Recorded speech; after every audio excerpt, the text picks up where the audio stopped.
नमस्कार दोस्तों। एसीएल और मेनिस्कस के बारे में इंफॉर्मेशन देने वाले यूट्यूब चैनल एसीएल जर्नी में आपका स्वागत है। इस चैनल में आपको डे बाय डे जो मैंने सर्जिकल प्रोसीजर करवाया है, सर्जरी से प्री ऑपरेशन जो तैयारियां हैं, सर्जरी के बाद में जो एक्सरसाइज करनी है, जो प्रिकॉशन जो प्रोटोकॉल्स आपको ध्यान में रखने हैं, उनके बारे में मैं इस यूट्यूब चैनल के द्वारा आपको बताऊँगा। तो अभी मैंने जैसे आपको पहले वीडियो में बताया था आपको कि एसीएल सर्जरी कराने से पहले आपको क्या क्या तैयारियां करनी है, जिसमें से आपको मैंने सब कुछ बता दिया था कि ये चीज़ें आपको अपने पास रेडी रखनी है। तो आज मैं आपको बताऊंगा। आज जैसे कि मेरी सर्जरी शेड्यूल थी, 2 दिन पहले मेरी सर्जरी हो गई है। 19 को मेरी सर्जरी थी, तो 19 को मेरी सर्जरी हो गई है। अभी मैं वीडियो बना रहा हूँ उसके बारे में। तो उस सर्जरी से पहले क्या क्या तैयारी करनी है आपको, जैसे कि आपकी राइट नी है या लेफ़्ट नी है। अगर आपको राइट नी का सर्जरी करवाना है या फिर लेफ़्ट नी का सर्जरी करवाना है, तो वहाँ के जो भी हेयर्स हैं लेग के, वो पूरे हटा देने हैं, आपको ट्रिम कर देना है उसको। डॉक्टर्स आपको, जो भी सर्जन है, वो आपको पहले इस बारे में बता देंगे, पहले आपको इस बारे में गाइड कर देंगे और आपने वो पूरे ट्रिमर से हटा देना है, क्योंकि आपकी सर्जरी होगी, सर्जिकल प्रोसीजर होगा उसके अंदर, तो आपको हेयर नहीं रखना है उसके अंदर, तो पूरा हेयर हटा देना है। अब आपको सर्जरी के दौरान क्या क्या होगा, सर्जरी से पहले जैसे कि सर्जरी को रात को आपको 9 बजे खाना खा लेना है। 9 बजे के बाद में रात को खाना नहीं खाना है, कुछ भी नहीं खाना है 9 बजे के बाद में रात को। 9 बजे खाना खाना है, बहुत सारा पानी पीना है, पानी पी के आपको सो जाना है। जैसे सर्जरी आपको अगले दिन शेड्यूल्ड है, 7 बजे है मॉर्निंग में, 8 बजे, 9 बजे, 10 बजे, 11 बजे, जितने बजे भी है। तो सर्जरी से पहले अप्रोक्स 8 से 10 घंटे पहले आपको कुछ नहीं खाना है। आपका पेट एकदम खाली होना चाहिए। सुबह आपने रेडी हो जाना है और आपको फिर उसके पहले आपको एनेस्थीसिया का एग्जामिन आपका एक दिन पहले हो जाएगा। एनेस्थीसिया के लिए आपको अपने आप को रेडी कर लेना है। एनेस्थीसिया से रिएक्शन हो रहा है, आपकी बॉडी उसको सूट कर रही है नहीं कर रही है, उसके लिए आप एनेस्थीसिया का आपका एग्जामिनेशन होता है, तो वो आपका पहले दिन ही हो जाएगा। प्री सर्जरी एक दिन पहले हो जाएगा। तो सर्जरी वाले दिन जैसे कि आपने अपने हेयर हटा लिया, आपने मॉर्निंग से कुछ नहीं खाया, आपने अपने हाथ में कैनुला लग जाएगी आपको। आपने जहाँ जैसा हो सके तो अगर हाथ के भी हेयर्स हैं जहाँ पे कैनुला लगती है आपको, वो भी हटा लेने हैं। वो हेयर हटाने का फ़ायदा क्या है, कैनुला 2 दिन बाद में हटाओगे तो आपके जो हेयर्स हैं वो उसके साथ में चिपक के नहीं आएंगे। और जहाँ जिस एरिया में आपने पूछ लेना है पहले कि सर कहाँ पे मेरे को कैनुला लगने वाली है, जहाँ पे कैनुला लगने वाली है, जहाँ पे सिरिंज अंदर जाने वाली है, उस थोड़ी टेप लगती है, उसमें चिपकेंगे नहीं। तो दूसरा, 2 ये सावधानी हो गई। तीसरा सावधानी ये है कि जैसे आप सर्जरी के लिए जाओगे तो आपको सबसे पहले सर्जरी के क्लोथ में आपको रेडी करेंगे।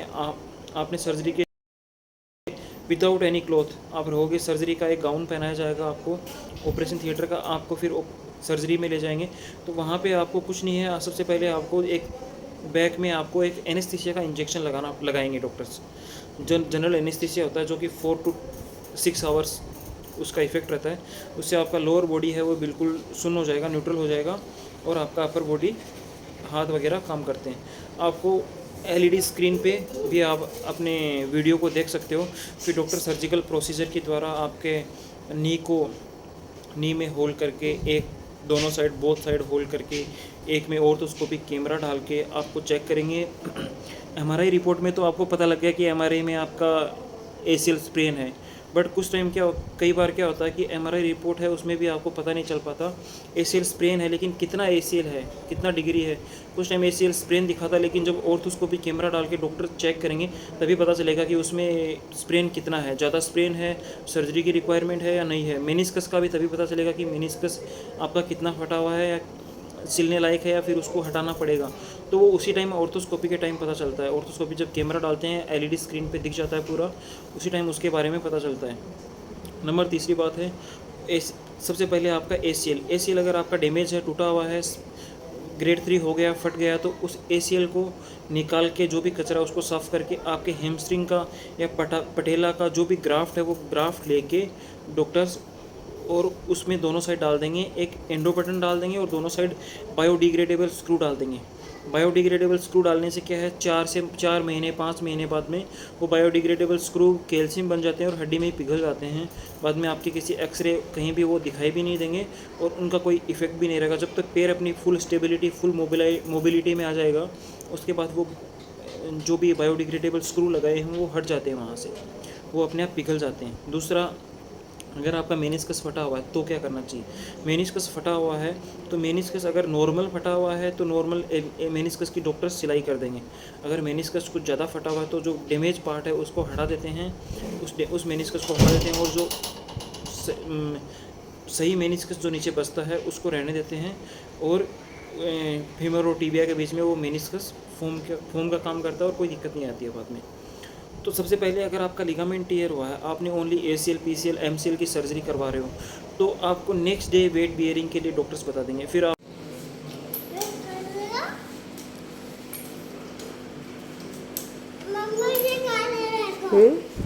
आपको जैसे सर्जरी हो गई, आपको अप्रोक्सीमेट 1.5 से 2 घंटे सर्जरी होगी, 2 घंटे की सर्जरी होगी। सर्जरी के बाद आपको 4 घंटे या 6 घंटे जैसा प्रोटोकॉल डॉक्टर बताते हैं उतने टाइम तक आपको पानी नहीं पीना है या खाना नहीं खाना है कुछ भी।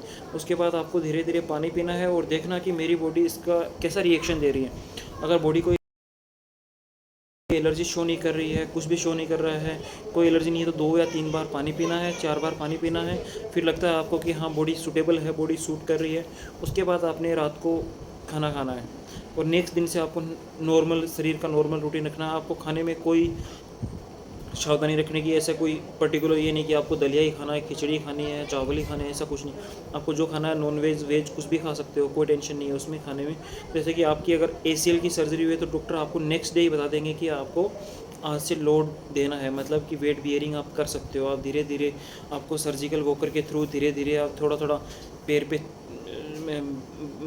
बारीक सा थोड़ा थोड़ा लोड दे के चल सकते हो। 1 दिन 2 दिन 3 दिन 4 दिन थोड़ा थोड़ा लोड। अगर आपका मेनिस्कस रिपेयर हुआ तो आपको आगे वाले 2 वीक या 3 वीक के लिए कितने ग्रेड का आपका मेनिस्कस डैमेज हुआ है, कितना बड़ा उसमें इंजरी था, कितना मेनिस्कस फटा हुआ है, उसके हिसाब से डॉक्टर्स आपको सजेस्ट करेंगे।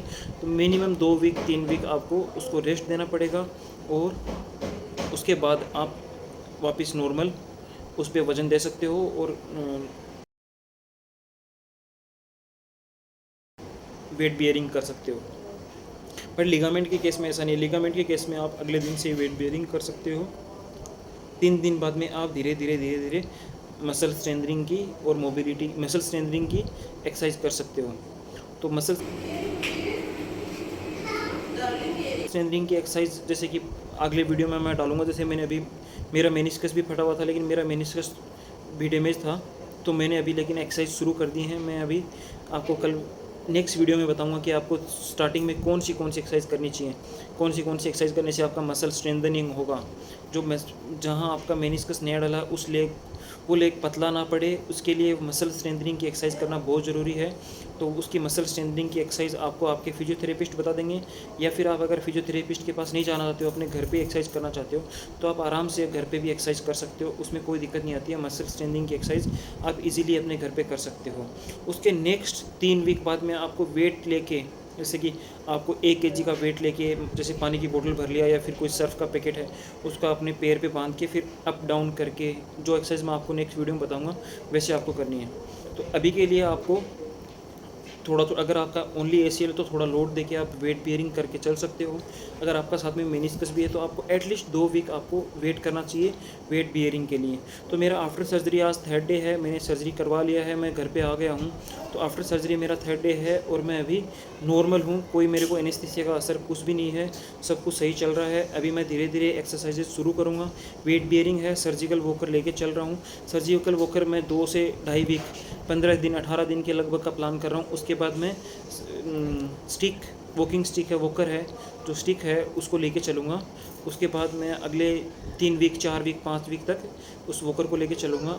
आपको जो लॉन्ग नी ब्रेस दिया जाता है वो लॉन्ग नी ब्रेस आपको एटलीस्ट कम से कम 3 वीक तक रखना है पैर की सेफ्टी के लिए। तो नेक्स्ट वीडियो में मैं आपको बताता हूँ कि कौन सी एक्सरसाइज आपको करनी चाहिए, कौन सी प्रोटोकॉल्स, कौन सी सावधानियाँ आपको ध्यान में रखनी है। सबसे बड़ी सावधानी है पैर को आपको 4 मेथड फॉलो करने हैं। आपको आपके पैर के नीचे पिल्लो लगा के रखना है। पिल्लो लगाने से आपका पैर एलिवेट रहेगा। दिन में 3 बार कम से कम 3 बार आपको आधे घंटे के लिए 15 मिनट के लिए आपको आइसिंग करना है। आइस पैक आपको जो पहले वीडियो में बताया मैंने, आइस पैक 2 लाने के लिए उनको इंटरचेंज करके दोनों आइस पैक को पैर घुटने के तीनों साइड, लेफ़्ट साइड, मिडिल में और राइट साइड, तीनों साइड लगा के आपको आइसिंग करना है।